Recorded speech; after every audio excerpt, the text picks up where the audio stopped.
Her Meher బాబా key జై. అందరికీ జై బాబా.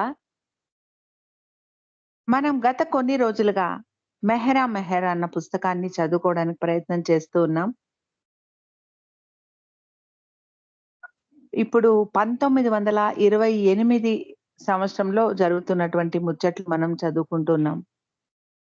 1928 ఏప్రిల్ 1వ తారీఖు నాడు అసలు ఎప్పుడూ పూణే పట్టణాన్ని విడువని హజరత్ బాబాజాన్ కారులో మెహరాబాదు వచ్చింది. బాబా కొండ మీద నుండి కాళ్ళకు చెప్పులు కూడా వేసుకోకుండా వడివడిగా దిగి వచ్చి ఆమెకు అభివాదం చేశారు. బాబా రైలు పట్టాల యువతలి వైపు నిలబడ్డారు. బాబాజాన్ అవతలి వైపు నిలబడింది. మండలి వారు ఆమెకు తాగడానికి మంచినీరు ఇచ్చి ఆమె దర్శనాన్ని చేసుకున్నారు. స్త్రీలు కాంపౌండ్ దాటి బయటికి రాకూడదు కాబట్టి బయటికి రాలేకపోయారు. దూరంగా రైలు పట్టాల దగ్గర నిలబడ్డ బాబాజాన్ కారును మాత్రమే చూడగలిగారు. బాబా మరియు బాబాజాన్ ఒకరినొకరిని దూరం నుండి చూసుకున్న తర్వాత బాబాజాన్ మళ్ళీ కారులో కూర్చొని పూణే వెళ్ళిపోయింది. ఆమె వెళ్ళిన తర్వాత బాబా నా జీవితంలోకెల్లా చాలా ముఖ్యమైన, ప్రాశస్తమైన రోజు ఇది అని చెప్పారు. మరునాడు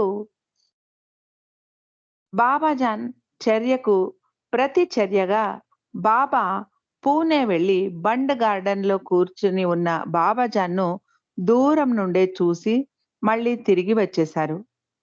మే 7వ తారీఖున మళ్ళీ బాబాజాన్ ఇంకొకసారి మెహరాబాదు వచ్చింది. అదే రోజు బాబా కూడా పూణే వెళ్లారు. ఇద్దరి కార్లు మార్గ మధ్యంలో ఒకటికి ఒకటి తటస్థపడ్డాయి. ఈ మధ్యన బాబా ఆశ్రమాన్ని టోకాకు మార్చాలన్న అభిప్రాయాన్ని వ్యక్తపరుస్తూ ఉన్నారు. బాబాజాన్ రెండవసారి మెహరాబాదు వచ్చాక బాబా తన నిర్ణయాన్ని మరింత బలపరుచుకుంటూ ఇక తప్పదు. ఆ ముసలామె రెండవసారి కూడా ఇక్కడికి వచ్చింది. ఇక ఆశ్రమాన్ని మార్చాల్సిన అవసరం మరింత బలపడింది అన్నారు. టోకా మెహరాబాద్‌కు 45 మైళ్ళ దూరంలో ఉంది. మొత్తం మెహరాబాదులోని అన్ని కట్టడాలను కూలదోసి, ఆ సామాగ్రితోనే టోకాలో కట్టడాలు నిర్మించమన్నారు బాబా. టేబుల్ క్యాబిన్‌ను కూడా టోకా సాగించారు. దుని కూడా తవ్వించారు బాబా. జూన్ 3వ తారీఖు ఆదివారం పిల్లలు, స్త్రీలు 4 బస్సుల్లో టోకా వెళ్లారు. తర్వాత మిగిలిన వారు వచ్చారు. పెద్దవారైనటువంటి దౌలత్మాయి, సూనామాసి, పీలామాయి, గుల్మాయి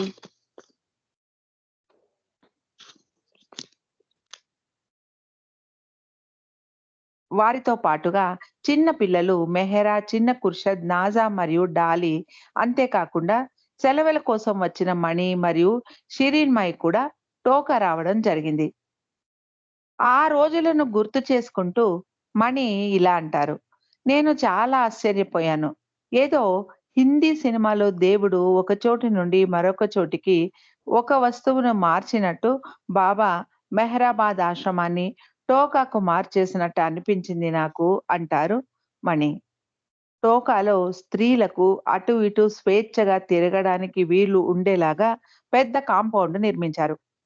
కైకుష్రు మాసా ఒక్కడికి మాత్రమే స్త్రీల కాంపౌండ్‌లోకి వెళ్ళడానికి అనుమతి ఉండేది. నాజా తండ్రి మాసాజీను స్త్రీల మరుగుదొడ్లను శుభ్రపరిచే పనికి కేటాయించారు బాబా. స్త్రీలు నివసించే గదులలో గచ్చును పేడతో అలికేవారు. ఎలాంటి ఫర్నిచరు ఉండేది కాదు. ఎవరైనా కిందే కూర్చోవాలి. అలా కూర్చోవాలనుకుంటే ట్రంకు పెట్టెలు వేసుకొని కూర్చోవాలి. కానీ కూర్చునేంత సమయం కూడా వారికస్సలు ఉండేది కాదు. రోజు మొత్తం ఏదో ఒక పని చేయాలి. మధ్యాహ్నం విశ్రాంతి తీసుకోకూడదు అన్న ఆజ్ఞ కూడా ఉండేదప్పుడు. అక్కడ వాళ్ళు ఎలాంటి సౌకర్యాలు లేకుండా అతి సామాన్యమైన వసతులతో ఫకీర్లలాగే జీవించేవారు. అలా జీవిస్తూ ఉన్న ఆ జీవితం బాబాతో సాగిస్తూ ఉండటంతో ఎలాంటి బాధ ఉండేది కాదు. అది చాలా ఆనందాన్ని కలిగించేది అంటారు మెహ్రా. దోమలు ఎక్కువగా ఉండేవి కావు టోకాలో. కానీ నల్లుల బెడద చాలా ఎక్కువగా ఉండేది. పొద్దునంతా పనితో అలసిపోయి పడుకుంటే నల్లులు కుట్టి నిద్ర కూడా సరిగా పట్టేది కాదు అంటారు మెహ్రా. ఒక్కసారి మెహ్రాకు చేతి వేలికి తేలు కుట్టింది. నొప్పి భరించలేనంతగా ఉండేది మెహ్రాకు. ఇది రెండవసారి మెహ్రాకు తేలు కుట్టడం. తర్వాత ఎప్పుడూ మెహ్రాకు తేలు కుట్టలేదు. స్త్రీలకు వంట పని ముఖ్యమైన డ్యూటీ. అక్కడ నివసిస్తూ ఉన్న 500 మందికి చపాతీలు చేసేవారు. అదే రోజు పిండి కలిపి రొట్టెలు చేయాలంటే సమయం సరిపోయేది కాదు. అందుకని రాత్రి 9 గంటల వరకు పిండి కలిపి బాగా మర్దన చేసి ఉంచేవారు. స్త్రీలందరూ లాంతరు వెలుతురుతో గుండ్రంగా కూర్చొని కబుర్లు చెప్పుకుంటూ ఈ పిండి కలిపే పని చేసి ముగించేవారు. కొందరు పిండి కలిపేవారు. కొందరు కాయగూరలు కోసేవారు. పెద్ద పెద్ద పాత్రలలోని ఉడుకుతూ ఉన్న పదార్థాలను డాలి నిలబడి కలుపుతూ ఉండేది. బాబాకు ఆహారం నాజా ప్రత్యేకంగా వండుతూ ఉండేది ఆ సమయంలో. మెహ్రా నాజాకు సహాయం చేసేది. బాబాకు వాడే పాత్రలను మెహ్రా చాలా జాగ్రత్తగా శుభ్రం చేస్తూ ఉండేది. బాబా కోసం ప్రత్యేకంగా పాల మీద మీగడను సేకరించి వెన్న చేసేది మెహ్రా. అంతమందికి కూడా ఉదయం 10:30 కల్లా వంట పూర్తి అయిపోవాలి. బాబాకు ప్రత్యేకంగా భోజనం తయారయ్యేది. అలాగే స్త్రీలకు, పురుషులకు, స్కూల్ పిల్లలకు, పిల్లలకు పాఠాలు నేర్పే ఉపాధ్యాయులకు మరియు వారి కుటుంబాలకు. వీరితో పాటు బాబా తన ప్రేమ మధువును తాగించి 6వ భూమిక వరకు తీసుకెళ్లిన చోటా బాబాకు ప్రత్యేకంగా ఆహారాన్ని వండేవారు. చపాతీలు చేయడానికి కట్టెల పొయ్యి చుట్టూ స్త్రీలందరూ కూర్చొని కొంతమంది చపాతీలు వత్తుతూ ఉంటే కొందరు కాల్స్తూ ఉండేవారు. కట్టెల పొయ్యి నుండి పొగ విపరీతంగా వచ్చేది. అందరి కళ్ళు మండుతూ ఉండేవి. దీనికి తోడు ఆ శాకానికి ఒళ్ళంతా చెమట పట్టేసేది. ఈ బాధను, శ్రమను ఓర్చుకొని స్త్రీలు పనిచేస్తూ ఉండేవారు. బాబా మనోవైఖరి రోజు రోజుకు మారుతూ ఉండేది టోకాలో.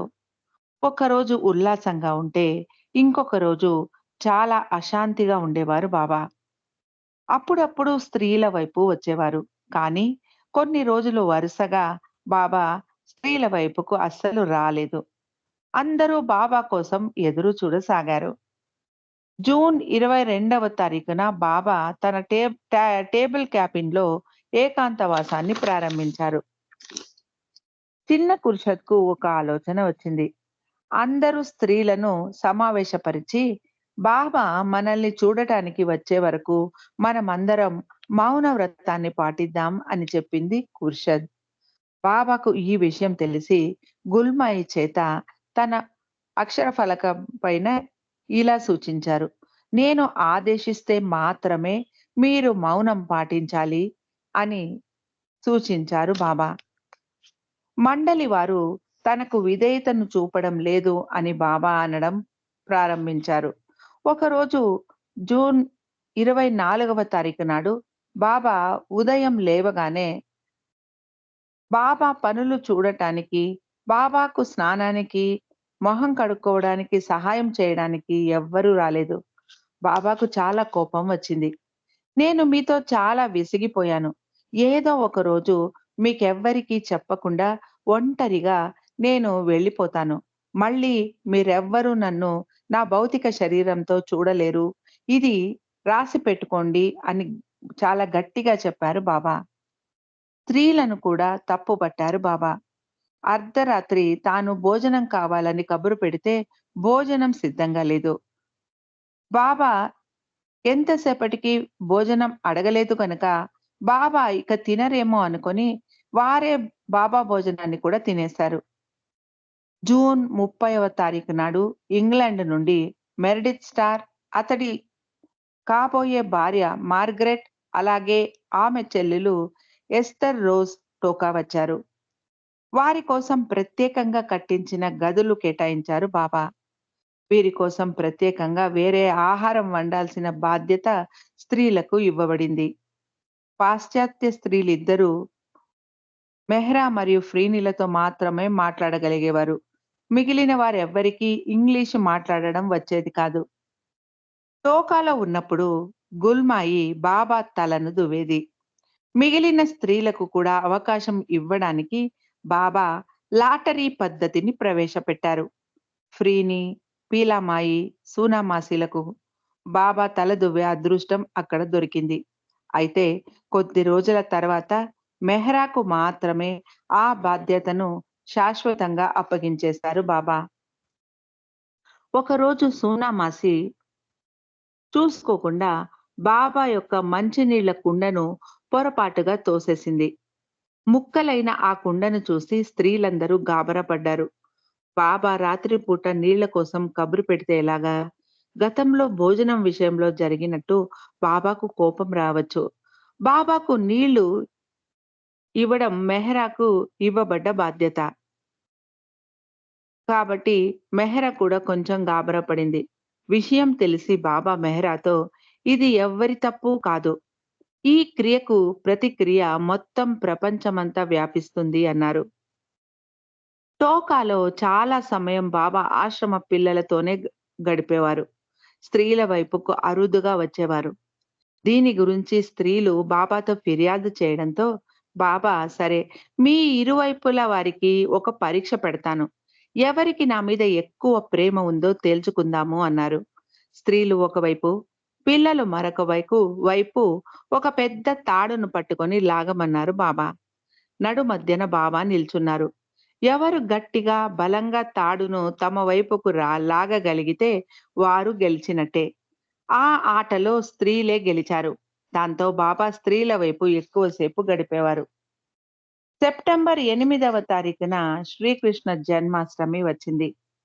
స్త్రీలు బాబా కోసం ఒక పెద్ద ఊయల తయారు చేసి అందులో బాబాను కూర్చోబెట్టి ఊపాలి అనుకున్నారు. ఊయలను పూలతో చాలా బాగా అలంకరించారు. మధ్యాహ్నం బాబాను అందులో ఊపాలి అనుకున్నారు. బాబా 11:30 భోజనానికి వచ్చారు. ఆ రోజు కృష్ణాష్టమి అయినందున గ్రామస్తులు బాబాను పల్లకిలో ఊరేగించి తీసుకెళ్లారు. ఆ గతుకులు, గుంతలు ఉన్నటువంటి దారిలో ఆ పల్లకి ఊరేగింపు బాబాకు చాలా అసౌకర్యాన్ని కలిగించింది. ఎక్కడ పడిపోతానో అని ప్రాణాలు అరచేతిలో పెట్టుకొని కూర్చున్నారు బాబా. బాబాకు కొత్త బట్టలు ధరింపచేసి మెడలో పూలమాలను వేశారు స్త్రీలు. తర్వాత అందరూ బాబాకు జన్మదిన శుభాకాంక్షలు తెలిపారు. బాబా, మీకోసం ఒక ప్రత్యేకమైన ఊయలను తయారు చేశాము. మీరు అందులో కూర్చుంటే మేము ఊపుతాము అని వేడుకున్నారు స్త్రీ మండలి వారు. తన గోపికల మీద గల ప్రేమతో బాబా సరేనని సమ్మతించారు. తెల్లటి సద్రా ధరించి భుజాలపైన జాలువారే పొడుగాటి కురులతో బాబా ఎంతో అందంగా వెలిగిపోతూ కనిపిస్తున్నారు. బాబాను ఊపుతూ చిన్న కుర్షద్ మొదలైన వారు లాలిపాటను పాడారు. పాట ఆఖరు చరణానికి వచ్చేసరికి ఊయల కోసం వాడిన గుడ్డ నెమ్మదిగా చిరిగిపోసాగింది. బాబా ఆశ్చర్యంగా, ఇదేమిటి అంటూ తనను తాను నిలదొక్కుకుంటూ లేచి నిలబడ్డారు. చుట్టూ ఉన్న అందరూ గట్టిగా నవ్వసాగారు. బాబా ఇలాంటి అనుకోని సంఘటనలు జరిగినప్పుడు చాలా వినోదాన్ని పొందేవారు. బాబా కూడా నవ్వుకున్నారు. ఇది వింతైన ఊయల అన్నారు బాబా. బాబా అందరికి ప్రసాదం పంచారు. తర్వాత ఆశ్రమ బాలులను సంతోషపరచడానికి బాబాను కృష్ణుడిగా అలంకరించారు స్త్రీలు. తలకు కిరీటం, మెడలో ముత్యాల హారం, పట్టు పంచ కట్టుకొని బాబా బారుల వైపు వెళ్లారు. కొన్ని రోజుల తర్వాత టోకా గ్రామ పెద్ద బాబాను కలిసి, వర్షాలు లేనందున చాలా ఇబ్బంది కలుగుతోంది. దయచేసి సహాయం చేయండి బాబా అని వేడుకున్నాడు. వెంటనే వర్షాలు పడకపోతే పంటలు నాశనమైపోయి చాలా నష్టం జరుగుతుంది. పంటలన్నీ ఎండిపోతున్నాయి అని వేడుకున్నాడు. బాబా అతడికి అభయమిచ్చారు. 4 రోజుల పాటు ధారాకారంగా వర్షం కురిసింది. వర్షం నీరు టోకాను ముంచివేసింది. స్త్రీల గదులలోకి నీరు జొరబడడంతో వారి సామానంతా జలమయమైపోయింది. అందరూ తలో చెయ్యి వేసి బకెట్లతో, మగ్గులతో నీళ్లు తోడి బయటికి పారబోయసాగారు. బాబా వారికి అడ్డుగా వాకిలికి అడ్డుగా మట్టితో గట్టు నిర్మించండి. బయట నీరు లోపలికి రాదు అంటూ బాబా సూచించారు. దగ్గరలో ప్రవహిస్తూ ఉన్నటువంటి ప్రవరా నది వర్షం నీటితో పొంగి వరదలాగా పారింది. గ్రామస్తులు వచ్చి మళ్ళీ దీన్ని ఆపమని బాబాను వేడుకున్నారు. బాబా ప్రవరా నదికి వెళ్లి తన పాదాలను ఆ నీటిలో ముంచిన తర్వాత నది శాంతించింది. నీటి మట్టం తగ్గింది. ఈ ప్రతికూల వాతావరణం, వర్షం, చలి ఇవన్నీ బాబాకు చాలా చిరాకు కలిగించాయి. అందరూ ఒక్ ఒక్కొక్కరే జబ్బు పడ్డారు. బాబా వెంటనే ఆశ్రమాన్ని మళ్ళీ మెహరాబాద్‌కు మార్చాలి అన్నారు. కొందరు బాలులను మాత్రమే ఉంచుకొని మిగిలిన వారిని వారి వారి ఇండ్లకు వెనక్కి పంపించేయాలి అన్నారు. అలా 6 నెలలు టోకాలో గడిపిన తర్వాత ఆది సీనియర్ కారులో బాబా మరికొందరు స్త్రీలు నవంబర్ 29వ తారీఖు నాడు తిరిగి మెహరాబాదు ప్రయాణమయ్యారు. వరద కారణంగా నదిలో నీటి మట్టం ఎక్కువగా ఉంది. పడవలో మొదట నది దాటాలి అనుకున్నారు. డ్రైవర్ కారును నీటిలోంచి అటువైపు తీరానికి తీసుకెళ్లడానికి ప్రయత్నిస్తూ ఉండగా చక్రాలు ఆ నీటిలో కూరుకుపోయాయి. గ్రామస్తులు 6 జతల ఎద్దులను తెచ్చి కారుకు కట్టి లాగాలని ప్రయత్నం చేశారు. కానీ సాధ్యం కాలేదు. బాబా ఆరంగావ్‌కు చెందిన మారుతి పటేల్‌ను తన 2 ఎద్దులను తీసుకొని రమ్మన్నారు. ఆ 2 ఎద్దులను కారుకు కట్టిన తర్వాత బాబా స్వయంగా వాటి వీపు మీద చరిచారు. అవి వెంటనే 12 ఎడ్లు చెయ్యలేని పనిని సునాయాసంగా చేసి కారును బయటికి లాగాయి. బాబా వాటి వీపు మీద తన చేత్తో తట్టడం వాటికి ఎంతో శక్తిని ప్రసాదించి ఉంటుంది అంటారు మెహ్రా. మెరడిత్, మార్గరెట్ మరియు ఈస్టర్ అక్బర్ ప్రెస్‌లో అహ్మద్‌నగర్‌లో ఉండసాగారు. నెల రోజుల తర్వాత వారు మళ్ళీ ఇంగ్లాండ్ వెళ్ళిపోయారు. 'కేజే దస్తూర్‌చే మెహర్ మెసేజ్' అన్న పత్రికను బాబా మొదలు పెట్టించారు. అందులో ఆధ్యాత్మిక వ్యాసాలు మాత్రమే ప్రచరణ చేయాలని బాబా సూచించారు. కర్నల్ ఇరానీ తన పని తాను చేసుకుపోతున్నాడు. అతడు బాబా గురించి వ్యతిరేకంగా వ్యాసాలు రాసి ప్రచురిస్తూనే ఉన్నాడు. డిసెంబర్ 28వ తారీఖున ఆది సీనియర్ బాబాతో కర్నల్ ఇరానీ మెహరాబాదు రాబోతున్నాడు అన్న విషయాన్ని తెలియజేశాడు. బాబా దౌలత్ మాయి గనుక తన తమ్ముడిని చూడాలనుకుంటే, అతడితో మాట్లాడాలి అనుకుంటే అతడిని కలవవచ్చు అన్నారు. ఆవిడ గనుక ఇష్టపడకపోతే అతడికి ఆశ్రమంలోనికి అనుమతి లేదు అని కూడా చెప్పారు బాబా. అతడు బయటే ఉండాలి. ఒకవేళ అతడితో పాటు కలెక్టర్ గాని, డీఎస్‌పీ గాని వస్తే వారికి ఆశ్రమమంతా తిప్పి చూపించండి. కర్నల్‌ను మాత్రం లోపలికి ప్రవేశించడానికి వీల్లేదు. అతడు గనక బలవంతంగా జొరబడడానికి ప్రయత్నిస్తే అతడి మీద కంప్లెయింట్ ఇవ్వమన్నారు బాబా. అయితే కర్నల్ కొన్ని నెలల వరకు మెహరాబాదు రాలేదు. 6 నెలల తర్వాత కర్నల్ ఇరానీ వచ్చాడు. కానీ అప్పటికే స్త్రీలు నాసిక్ ఆశ్రమంలో జీవిస్తూ ఉన్నందున అతడికి అందనంత దూరంలో భద్రంగా ఉన్నారు స్త్రీ మండలి వారు. బాబా పాదయాత్ర చేయదలిచారు కాబట్టి మెహరాబాదులోని స్త్రీలను నాసిక్‌కు పంపించేశారు. అక్కడ రుస్తుం, ఫ్రీని తమ ముగ్గురు పిల్లలతో అప్పటికే జీవిస్తూ ఉన్నారు. బాబా స్త్రీల కోసం ప్రత్యేకంగా వేరే ఇంటిని చూడమన్నారు. మాసాజీ వెంట రాగా 1929 జనవరి 13వ తారీఖున స్త్రీలు నాసిక్ బయలుదేరారు. రాబో కొన్ని సంవత్సరాలు బాబా విస్తృతంగా ప్రయాణాలు చేయాల్సి ఉంది. భారతదేశంలో మరియు బయట దేశాలలో కూడా ఆ సమయంలో స్త్రీలు బాబాను చాలా అరుదుగా చూసేవారు. ఒక్కొక్కసారి కొన్ని నెలలు వారికి బాబా దర్శనము లభించేది కాదు. నాసిక్‌లో స్త్రీ మండలి వారు 5 సంవత్సరాలు జీవించారు. మెహరాబాద్ మరియు మెహరాజాద్ కాకుండా వీరు ఎక్కువ రోజులు నివాసం ఉన్నది నాసిక్‌లోనే. నాసిక్‌లోని స్త్రీల కోసం కేటాయించిన బంగ్లా పేరు కబూతర్ ఖానా. అదే కాంపౌండ్‌లోనే మరొక ఇంటిలో రుస్తుం ఫ్రీని తమ పిల్లలతో జీవించేవారు. ఇంటి యజమాని తన కుటుంబంతో అక్కడే నివసించేది. వారి ఇంటి పక్కనే సరోజ్ మోటార్ గ్యారేజ్ ఉండేది. దాన్ని రుస్తుం చూసుకునేవాడు. అక్కడే తరువాతి రోజుల్లో కొందరు పురుష మండలి వారు పనిచేస్తూ అక్కడే జీవించసాగారు. ఇక్కడ కూడా స్త్రీ మండలి వారు కాంపౌండ్ దాటి బయటికి వచ్చేవారు కాదు. వారికి ఏదైనా అవసరమైతే మాసాజీ బజారు నుండి కొనుక్కొని తెచ్చి ఇచ్చేవాడు. దౌలత్ మాయి మరియు నాజా అందరికీ వంట వండేవారు.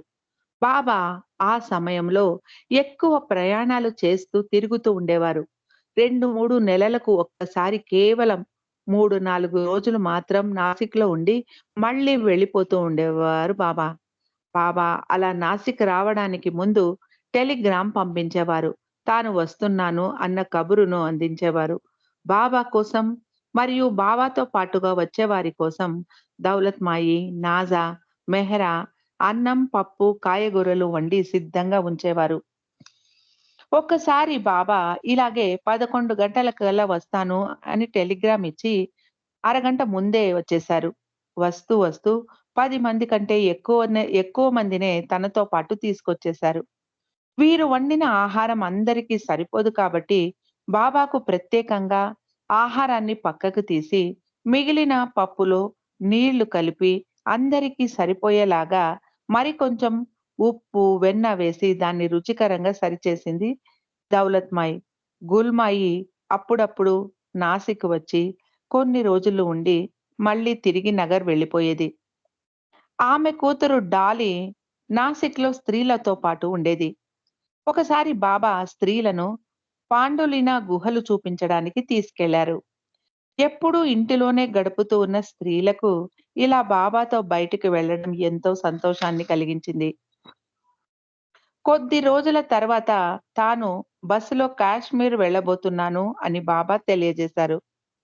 బాబా తమ ప్రయాణాలకు గాను ఒక ప్రత్యేకమైన బస్‌ను తయారు చేయాలని సూచించారు. ఇలా బస్సులో ప్రయాణం చేయడం తన పనిలో ఒక కొత్త విషయం అన్నారు బాబా.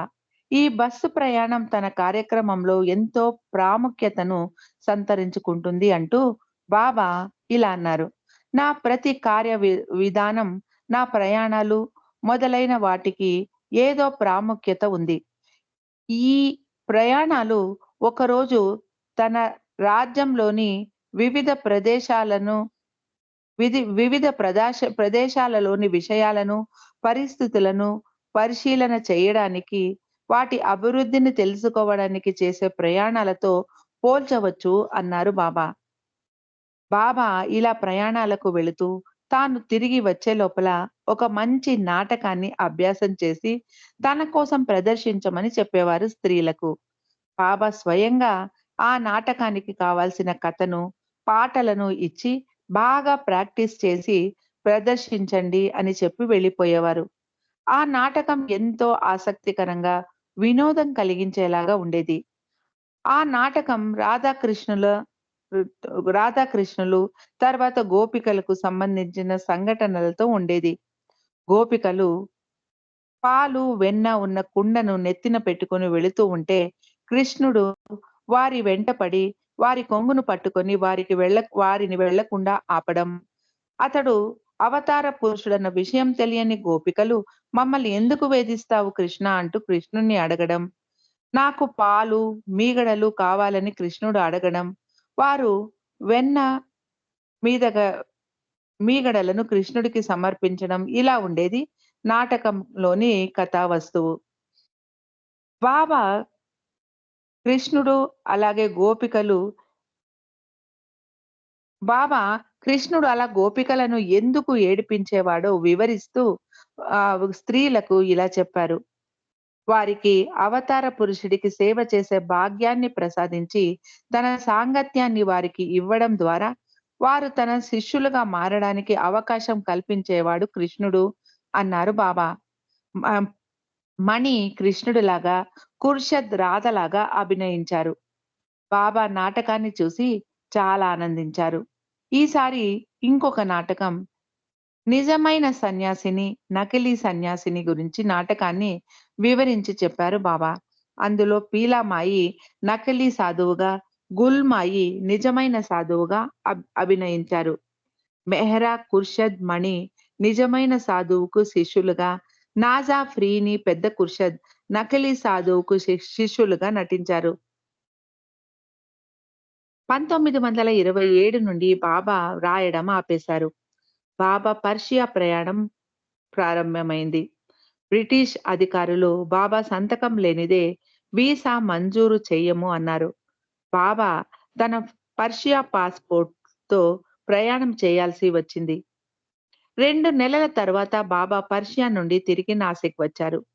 బాబా కోసం ఇంకొక ఇంటిని తీసుకున్నారు. దాని పేరు గ్యాస్ మంజిల్. అది స్త్రీలు నివసించే ఇంటికి కొద్ది దూరంలో ఉండేది. బాబా స్త్రీలను నాసిక్ సమీపంలోని ఇగత్పురి అన్న హిల్ స్టేషన్‌కు తీసుకెళ్లారు.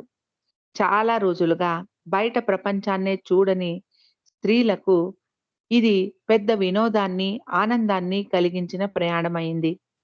9 మంది స్త్రీలు బాబాతో వెళ్లారు. వారిలో మణి, డాలి మరియు ఫ్రీనీలు కూడా ఉన్నారు. బాబాకు పర్వతాలను ఎక్కడం అంటే చాలా సరదా. స్త్రీలను కూడా అలా కొండలు ఎక్కడానికి తీసుకెళ్లేవారు. మెహరాకు ఎత్తైన ప్రదేశాలంటే భయం. బాబా ఆమెను ప్రోత్సహిస్తూ చేయి పట్టుకొని ఈ ఎత్తును దాటే వరకు కిందికి చూడకు అని చెప్పేవారు.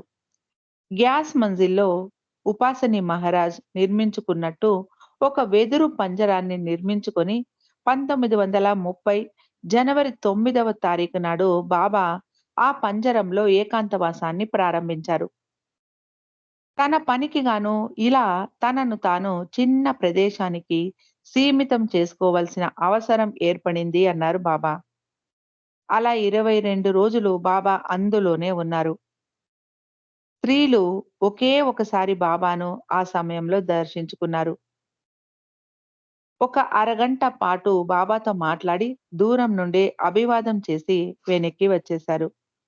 మెహ్రాబాదులో కొందరు బాబా మండలి వారు ఉన్నారు. మిగిలిన వారు నాసిక్‌లో బాబాతో పాటుగా ఉన్నారు. బాబా మెహ్రాబాద్ గురించి ఇలా అన్నారు.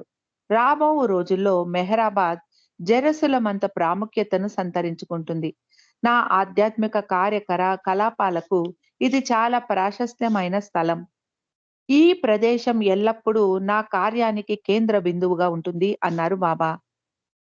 బాబా యొక్క 36వ జన్మదినం ఫిబ్రవరి 17వ తారీఖున వచ్చింది. ఆ వేడుకకు చాలా మంది హాజరయ్యారు. ఘనంగా ఆచరించారు.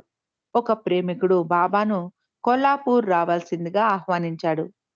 బాబా ఆ ఆహ్వానాన్ని మన్నించి వెళ్లారు. తిరుగు ప్రయాణంలో మండలి వారు ప్రయాణిస్తున్నటువంటి బస్సు ఒక లోయలోకి పడబోయింది. అందరూ గట్టిగా బాబా నామాన్ని జపించడంతో ఆ అపాయాన్ని ఆ అపాయం తప్పింది. బాబా ఇలా అన్నారు. నాతో చేసే ప్రయాణాలలో ఏదో గోప్యత దాగి ఉంటుంది. ప్రయాణంలో నేను కలిగించే అసౌకర్యం నా ఆంతరిక కార్యానికి ఎంతో విజయాన్ని చేకూరుస్తుంది అన్నారు బాబా. ఏప్రిల్ 2వ తారీఖు బాబా మెహ్రాబాద్‌కు వెళుతూ స్త్రీ మండలి మరియు రుస్తుం ఫ్రీని కుటుంబాన్ని గ్యాస్ మంజిల్‌కు మారిపోమని చెప్పారు. అక్కడ రుస్తుం ఫ్రీని పై అంతస్తులో, స్త్రీ మండలి వారు కింది అంతస్తులో ఉన్నారు. మెహ్రాబాద్ నుండి బాబా పంచగనికి వెళ్లారు. అక్కడ ఒక గుహను నిర్మించుకొని ఏకాంతవాసం చేయసాగారు బాబా. భారతదేశానికి సంబంధించిన రాజకీయ, సామాజిక తిరుగుబాటుకు ఇది చాలా అవసరం అని బాబా చెప్పారు. మే 15వ తారీఖు బాబా టైగర్ వ్యాలీ గుహలో ఏకాంతవాసాన్ని ప్రారంభించారు. మెహ్రా బాబా గురించి ఆలోచిస్తూ చాలా బాధపడింది. మండిపోతున్నటువంటి వేసవిలో బాబా ఆ గుహలో ఎలా ఉంటున్నారో అని అనుకునేది మెహ్రా. ఆ సమయంలో బాబా విపరీతమైన పంటి నొప్పితో బాధపడుతూ ఉండేవారు. కొన్ని పళ్లను కూడా తొలగించాల్సి వచ్చింది. బాబా స్త్రీలకు రుస్తుం కుటుంబంతో కానీ, వ వారిని కలవడానికి వచ్చిన వారితో కానీ ఎక్కువ సన్నిహితంగా ఉండకూడదు అని ఆదేశించారు. మెహ్రాకు తన అక్క పిల్లలతో ఎక్కువ సాన్ని సా స్ ఎక్కువ బాంధవ్యం ఉండేది కాదు. ప్రీని కూతురు మెహరుకు అప్పుడు 3 సంవత్సరాల వయస్సు. ఆ పిల్లతో మాత్రం అప్పుడప్పుడు ఆడుకునేది మెహ్రా. మెహ్రాబాద్‌లో పాటించిన నియమాలు, ఆధ్యాత్మిక వాతావరణం నాసిక్‌లో కూడా స్త్రీలు పాటించేవారు. రుస్తుంకు సంగీతం అంటే చాలా ఇష్టం ఉన్నప్పటికీ అతడు పాడేవాడు కాదు. బాబా గురించి ఒక పాటను రాశాడు రుస్తుం. దాని పేరు 'మెహర్ రాజ్' అంటే మెహర్ పాలన అని అర్థం. దాన్ని మణికి నేర్పించి బాబా ముందు పాడించాడు రుస్తుం. 2 నెలల తర్వాత బాబా మళ్ళీ నాసిక్ వచ్చారు. అక్కడ నుండి బాబా కాశ్మీర్ వెళ్లారు. దౌలత్ మాయిని ఫ్రీనీతో ఉండి ఆమె పిల్లల సంరక్షణలో సహాయం చేయాలని ఆదేశించారు బాబా. అప్పటికి ఫ్రీనీకి మరొక కూతురు నర్గిస్ అంటే నగ్గు కూడా పుట్టింది. నలుగురు పిల్లలను చూసుకోవడం ఫ్రీనీకి చాలా కష్టంగా ఉండేది. బాబా దౌలత్ మాయికి కూడా మౌనం పాటించమని ఆజ్ఞాపించారు. ఈ ఆజ్ఞను ఆమె శరీరం విడిచే వరకు పాటించింది. బజారు నుండి సామాన్లు తేవాలంటే స్లేట్ మీద రాసి చూపించేది దౌలత్ మాయి. ఒకసారి దౌలత్ మాయి మౌనం ప్రారంభించిన తొలి రోజుల్లో మణి తినడానికి ఏం వండావు అని అడగడంతో మరచిపోయి అన్నం అని దౌలత్ మాయి చెప్పేసింది. అది ఒక్కసారి మాత్రమే దౌలత్ మాయి పొరపాటుగా మాట్లాడడం. తర్వాత 22 సంవత్సరాలు అంటే 1952లో ఆమె చనిపోయే వరకు కఠోరమైన మౌనాన్ని బాబా ఆజ్ఞ ప్రకారం దౌలత్ మాయి పాటించింది. బాబా ఆజ్ఞానుసారం స్త్రీ మండలి వారు మళ్ళీ పాత ఇంటికే మారిపోయారు. రుస్తుం సర్కిల్ సినిమా అన్న సినిమా థియేటర్‌ను నాసిక్‌లో ప్రారంభించాడు. మండలి వారు అందులో పనిచేసేవారు. చాంజీ సోదరుడు నౌరోజీ దాదా చాంజీ బొంబాయిలో ఇంజినీర్‌గా పనిచేసేవాడు. అతడు బాబా ఆదేశానుసారం ఈ సినిమా థియేటర్ పనిని పర్యవేక్షించడానికి బొంబాయి నుండి నాసిక్ పలుమార్లు వస్తూ ఉండేవాడు. అలా వచ్చినప్పుడు తన భార్య బచ్చమ్మాయిని, కుమార్తెలు ఆర్నవాజ్, రోడా మరియు నర్గీస్‌లను కూడా సెలవులు ఉన్నప్పుడు తీసుకొచ్చేవాడు. అలా వచ్చినప్పుడు బాబా గనుక నాసిక్‌లో ఉంటే వారు బాబా దర్శనం చేసుకొని స్త్రీ మండలిని కూడా కలిసేవారు.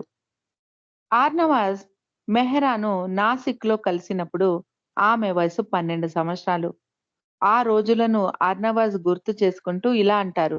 మెహ్రా చాలా సాధారణమైన బట్టలు వేసుకుని, చాలా సాదాసీదాగా, చాలా సరళంగా ఉండేది. బాబా వ్రాసిన ఒక కవితను మాకు చదివి వినిపించి, దాని అర్థం కూడా వివరించింది మెహ్రా. నా మనసులో మెహ్రా ఒక ప్రత్యేకమైన వ్యక్తిగా నిలిచిపోయింది. ఆవిడకు స్త్రీ మండలిలో గల స్థానం అప్పటికి నాకు అవగాహన లేదు. మెహ్రా ముగ్ధ మనోహర రూపం నా గుండెల్లో నేటికి కూడా తాజాగా గుర్తుండిపోయింది అంటారు ఆర్నవాజ్. జూలై 14వ తేదీన బాబా కాశ్మీర్ నుండి తిరిగి నాసిక్ వచ్చారు. బాబా ఆరోగ్యం అంత బాగా లేదు ఆ సమయంలో. గుల్మాయి మరియు సోనామాసి బాబాకు సేవ చేయసాగారు. మిగిలిన స్త్రీలు బాబా పిలిచినప్పుడు మాత్రమే దగ్గరికి వెళ్ళేవారు. ఏప్రిల్ 20వ తారీఖు నాడు బాబా అగా అలీతో కలకత్తా వెళ్లారు. మధ్యలో నాగ్‌పూర్‌లో ఆగి జస్సా వాళ్ళ కుటుంబంతో కొన్ని రోజులు గడిపారు బాబా. నాసిక్‌లో సుమారు 3 సంవత్సరాల పాటు బయట ప్రపంచానికి దూరంగా ఏకాంత జీవితాన్ని గడిపారు స్త్రీ మండలి వారు. ఇంటి కాంపౌండ్ నుండి బయటికి వచ్చేవారు కాదు. నిజమైన ఫకీర్లలాగా జీవించారు. అది ఒక కఠినమైన పరీక్షా సమయం అంటారు మెహ్రా. బాబాతో జీవించడం ఎంత కష్టమైనదో అవగతమయ్యేలాగా బాబా చాలా కష్టతరమైన నియమాలను పెట్టేవారు అంటారు మెహ్రా. మెహరాబాదులో లాగా ఏదో ఒక ఆటను ఆడాలని పింగ్ పాంగ్ టేబుల్ తెప్పించారు బాబా. రోజు అరగంట ఆ ఆటను ఆడమని బాబా ఆజ్ఞాపించారు.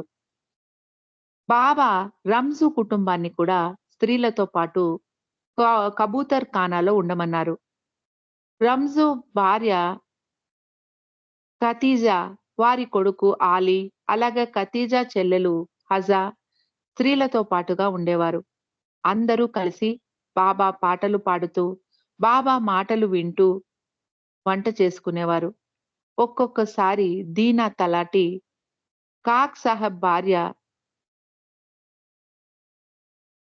జోరాబాయ్, బాబా తల్లి షిరీన్ మాయి కూడా వచ్చేవారు. బాబా ఆ సమయంలో విస్తృతంగా ప్రయాణాలు చేస్తూ ఉండేవారు. అప్పుడప్పుడు నాసిక్ వచ్చి వెళ్తూ ఉండేవారు. ఫ్రీనీ కూతురైన మెహ్రూ చాలా చిన్న పిల్ల. బాబా మౌనంగా ఉండడం చూసి, బాబా మీరెప్పుడు మాట్లాడతారు? నేను మీ గొంతు ఎప్పుడూ వినలేదు అని అడిగేది. బాబా త్వరలోనే నా మౌనాన్ని విరమిస్తాను అని చెప్పేవారు. మెహ్రూ అది నిజం అని నమ్మింది. అలా ఒక్క సంవత్సరం గడిచిపోయింది. బాబా మౌనాన్ని వీడలేదు. ఆమె మళ్ళీ బాబాను అడిగింది. బాబా మళ్ళీ అలాగే చెప్పి తప్పించుకునేవారు. బాబా పిల్లలు ఫలు, మెహరు, నగ్గూలతో ఆటలాడుకుంటూ ఉండేవారు.